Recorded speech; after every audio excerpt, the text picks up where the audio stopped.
मला सांगा, तुम्ही मुरलीधर भाऊच्या कोण आहात बहीण आणि आहे. कशी घटना घडली, काय तुम्हाला नेमकं कळालं होतं? मी त्याची बहीण आहे. बर. त्याची घटना कशी घडली आम्हाला काहीच सांगू शकता येत नाही. बर. पण आम्हाला असं माहित झालं का ते दरीन पडला म्हणून सनी का तिघ पडले म्हणे, तिघाचा मृत्यू झाला त्यांचा जागेवरच. बर. मग आम्ही तिथं आलो, याला घाटीला आलो आम्ही.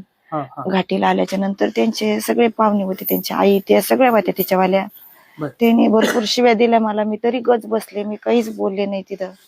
कमून बोलले नाही का. मी म्हणलं मी जर काही म्हणून आणला येईन इतके दिवस, पण आमच्याकडे येऊन दिला नाही. शेवट त्याचं मूर्त सुद्धा आमच्याकडे येऊन देणार नाही म्हणून मी काहीच बोलले नाही त्यांना. शेवट माझे चुलत भाऊ ते सगळे होते तिथं. ते म्हणले आम्हाला तिघ आमच्या संग द्या, आम्ही तिघाची मौत करतो. पण ते म्हणले नाही नाही, आम्ही देणार नाही म्हणे मौत तुमची, त्यांची बोली. आम्ही नातून मुलगी घेऊन जाणार म्हणे, तुमचा तुम्ही घेऊन जा म्हणे. आम्ही असं म्हणलं त्यांना, ते तसे म्हणले आम्हाला. मग त्यांनी त्यांचे किती बहिणी आहेत? आम्ही तिघी बहिणी. आणि तिघी. ते एक भाऊ होते? ते एक भाऊ आता आमच्याला. त्यांचं लव्ह मॅरेज झालं त्यांचं भाऊ. लव्ह मॅरेज झालं, मग त्याच्यामुळे मग ते सासू सासऱ्याकडेच राहायचं. ते लई दिवस सासू सासऱ्याकडे राहिला. लई दिवस. मग तिने भाड्याने खोली घेतली, भाड्याच्या खोलीत राहिला तो लई दिवस. आणि आता पण भाड्याच्या खोलीतच राहत होता ते. पण माझ्या मुलाचं लग्न जमल्याच्या नंतर मला सगळे पाहुणे रावळे म्हणले इतके दिवस नाही आला नका की ना, पण तू फोन कर, तो लग्नाला येईन. म्हणून मग मी त्याला फोन केला. मी भाऊ लग्नाला येशील का? तर म्हणे हा बाई. मला आधी त्यांनी तडातडा बोलून घेतलं. मला बोलला. मी म्हणलं भाऊ काही असू पाहताच मागचं सोडून दे, पण आता लग्नाला ये. मला म्हणला येईन बाई लग्नाला. हा. मग मी म्हणलं वहिनीला घेऊन ये, पोराला घेऊन ये. ते म्हणला बाई ते नाही येणार असं म्हणलं ते मला. मग लग्नाला आला त्यो. लग्न झाल्याच्या नंतर माझी एक बहिणी, मधली बहिणी माझी, त्याचा मुलगा वारला. मग त्याला वाटलं आता सगळेच करते. माझ्या बहिणीचा लग्नाच्या दुसऱ्या दिवशीच मुलगा वारला तिचा वाला. मग त्याला वाटलं आता सगळे करते, आता यांना कोण आहे मी, त्याला असं वाटलं. त्याच्यामुळे 10 दिवस त्यांनी मग त्या मुलाचं केलं सगळं, जिथं तिथं आमच्या संग राहिला, बोलला, बसला. त्याच्यामुळे मग घरी गेला तो त्याच्यानंतर.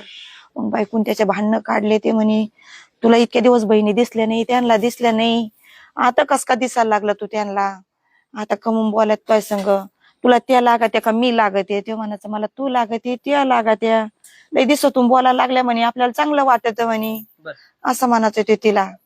मग त्यांनी दोघा मायल्या का त्याला शिव्या दिल्या. लग्न झाल्यापासून तिकडेच राहायला गेले? तिकडेच राहत होता. किती वर्ष झाले त्यांना? साधारण 22 वर्ष झाले असतील तरी त्याच लग्नाला. 22 वर्षात 22-23 गावाकडे किती वेळा आले त्याला? तो कंटिन्यू यायचा, तो असं यायचा, ते येत नसा असं नाही. पण माझ्या आई वडिलाला बोलत नसता तो. असं दारातून इथून जायचं ते त्याच्या वावरात. पण कशामुळे बोलत नव्हतं ते काय व्हायचं, त्यांच्या दोघांच्या थोडी किरकिर व्हायची यांच्या संग बोलल्याच्या नंतर. कमून किरकिर होत होती. माझे वडील म्हणायचे बाई तू भाऊ तू लग्न करू नको, ती शेतीतली पोरगी, ती आपल्या शेतीत काम करायची नाही, तू अशी खेड्यातली पोरगी कर. पण त्याला पसंत होती, त्यांनी मनाने लग्न केलं. माझे आई वडील लग्नाला गेले नाही, काही नाही, फक्त बसून मला लग्नाला तिने आणलं होतं. फक्त ते म्हणे सगळे येणार लग्नाला, तू ये. मी त्याच्या लग्नाला गेलते फक्त, बाकीचे कोणीच लग्नाला नव्हते. मग ते लग्न झाल्याच्या नंतर मग ते तिकडेच राहिले. मग माझ्या आई वडिलांचे आपण त्याला आणायला जाऊ बाई, येईन तो आपल्या घरी राहीन आपल्या तिथं. आम्ही दोघी बहिणी माझे वडील आम्ही आणायला गेलो. त्याला नाही येऊन दिलं. तो बी म्हणा मला नाही यायचं, तिच्या धाकाने म्हणाचा देव नको, मला नाही यायचं. आता ही कालची जी घटना घडली परवा दिवशीची, तुम्हाला घटना घडल्यावर माहित झालं की घटनेच्या आधी काही फोन वगैरे? काहीच नाही, फोनच नाही. तर आम्हाला त्याचा फोनच नाही आला त्या दिवशी, कसं नाही आला. करायचं तो, आम्ही खोटं बोलत नाही, आमचं जे खरं ते आम्ही ते खरंच सांगणार. आम्ही खोटं बोलू शकत नाही, आम्हाला खोटं पण बोलता येत नाही. आम्ही एवढं 4 महिन्यापासून आम्ही दोघं बहीण भावंड, तिघं बहीण भावंड, आम्ही अशी एकूणाला बोलायचो फोनवर, पण आमच्या घरी नाही आला तो. फक्त एक दिवस आम्ही तिघं बहीण भावंड आम्ही इथं आलो. इथं मुक्कामाला राहिला. आई वडिलांपाशी म्हणलं आपण गेल्यानंतर आपल्याला चांगलं वाटेल तू आल्याबरोबर आमच्या बरोबर, म्हणून आम्ही तिघं बहीण भावंड आलो, मुक्कामाला राहिलो. मग त्या दिवशी बी आता 15 दिवस झाले. तर मग ते माझ्या वडिला त्यांचं कर्ज माफ झालं. तो काय म्हणला मला कर्ज काढितो मी आणि त्यांना कर्ज काढून देतो. मग मी म्हणलं तू जाय, त्यांचे काय बँकेत पैसे असतील थोडेफार काढून आण आणि कर्जाचं करून घे तुझं कुठं तू. म्हणून तो आला इथं, रातभर राहिला. यांना दुसऱ्या दिवशी रोडला गडला घेऊन गेला, तिथून आणून सोडलं. त्याला ते काय कर्ज निघालं नाही. तर म्हणे बाई मी 8-10 दिवसांनी येतो, परत करतो म्हणे कुटाणा. त्याच्या तो गाडीवर निघून गेला यांना इथं सोडून सनी.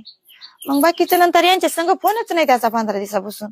फक्त मग आमच्या संग फोन राहायचा त्याचा बोलायचा, बाकीचं काहीच नव्हतं. म्हणजे हे त्यांच्या घरात वाद होत होते हे सुद्धा ते आम्हाला काही सांगत नव्हता का आमचे असे वाद झाले का काही का काय. फक्त त्याला घराच्या बाहेर काढल्याच्या नंतरच मी असं बोलले झालं माझं तेच बोल. ते म्हणला बाई मला ते घराच्या बाहेर काढलं. मी म्हणलं कमून काढलं भाऊ. तर ते म्हणे बाई ती मला डायरेक्ट म्हणते त्या लागते का मी लागते तुला. मग त्यांनी दोघा मायलेकाला मला भांडून शिवाय देव करून बाहेर काढून दिलं. पत्नी कधी गावाकडे आलेच नव्हते? नाही यायचे ते पण इकडे घरी नव्हते येत ते. ती तिकडेच रोडला उभा राहायची. ते वावरात जायचा चक्कर मारून चालल्या जायचं. ती तसं येतच नसं उगा कधी मध्ये एखाद्या वेळेस तो ओळख यायची. बरं आता बहीण भावाची भेट तुमची कधी झाली होती शेवटची? आता त्याला 1.5 महिना झाला. आम्ही इथं आलतो त्याला 1.5 महिना झाला. त्याचीच आमची गाठ भेट झाली तेवढीच फक्त. माझ्या मुलाच्या लग्नात त्या दिवशी 1 दिवस आणि आता 1.5 महिना झाला त्या दिवशी 1 दिवस एवढीच गाठ भेट झाली आमची. आम्हाला वाटत तेवढीच भेट आमची त्याची वेळी. नाही तर परत भेट नाही आमची. आम्हाला वाटत त्याला त्रास होतो. कशाला त्याला त्रास होऊन द्यायचा. आमचा एकूण एक भाव आहे. आम्हाला लांबून दिसतो तर आम्ही सुखी मानित होतो. आमच्या आई वडिलाचं आम्ही सगळं करायचो. त्याच्यामुळे आम्ही त्याला जास्त त्रास देत नसतो. आम्ही काहीच नसं करीत. आमच्या आई बापाचं आम्ही सगळं करायचो. आणि त्या दिवशी सुद्धा बोलणं झालं आमचं त्याचं वालं भाऊ तू काही करू नको आई बापाचं फक्त या जाय त्यांच्या संग बोलाय जाय राह जाय बसा जाय उठा जाय काही करू नको आम्ही सगळं करतो. माझं त्याचं एवढं पण बोलणं झालं त्याच्यासोबत. ते म्हणलं हा बाई हाय ना मी करीन ना. मला असं म्हणलं ते. तुमचं नाव? माझं शोभा राजेंद्र मस्के. तुमचं कुठलं गाव? माझं दहीगाव गाव आहे पण आम्ही भेंड्याला राहायला.